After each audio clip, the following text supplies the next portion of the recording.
بسم الله الرحمن الرحیم. دوستانو امید لرم چې روغ جوړ به او د ژوند په مزو کې به مړ پتاي مشنا شابغي ګل رازا زغستای مشنا شابغي ګل رازا چې یو شرکی باندې جوړونه مړ پتاي مشنا شابغي ګل رازا ملګرو زمونږ کومه معاشره چې په کم نشه کې اخته شوې ده، نو هغه د چرس، شراب، سیګرټو د دې هر څه نه هغه ډېره تیزه ده، او هغه چې کم ده د نن نه یو څو سوه کاله مخکې د قومي لوط چې کم عمل و هغه دی.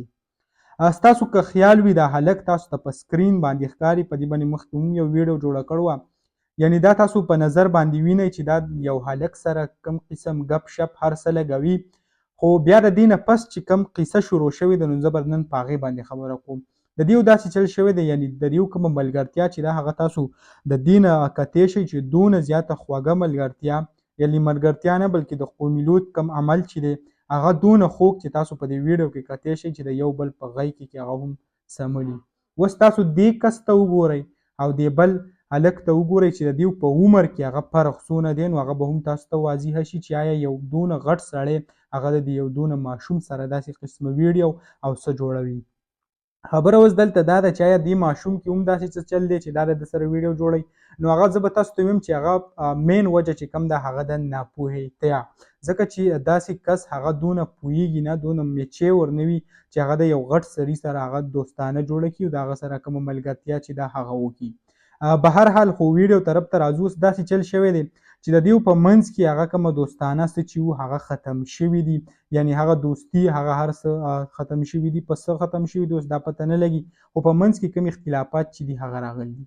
نو اوس داسې چل شوی دی، دا کم کس چې تاسو ته په سکرین ښکاري دې هلک ځانه یو لیونی جوړ کړی وي، ګریوان یې شلولی وي، دې نه علاوه کم امیلونه یې اچولي وي، لکه بس یو لوپر ټایپ یې ځان جوړ کړی. ولې جوړ کړی؟ هغه هم په دې کې وایي چې لکه بس په دې هلک پسې بس زه ډېر زیات لیونی یم او غمجن یم پسې، او بس زه پکې لکه تباه یم.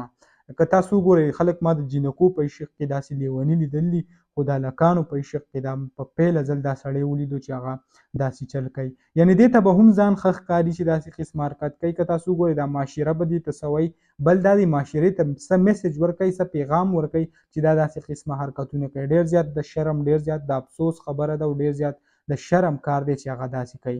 نو دغه ویډیو وه، دغه معلوماتو تاسو سره هم شریک کړه. امید لرم ویډیو به مو خوښه شوي.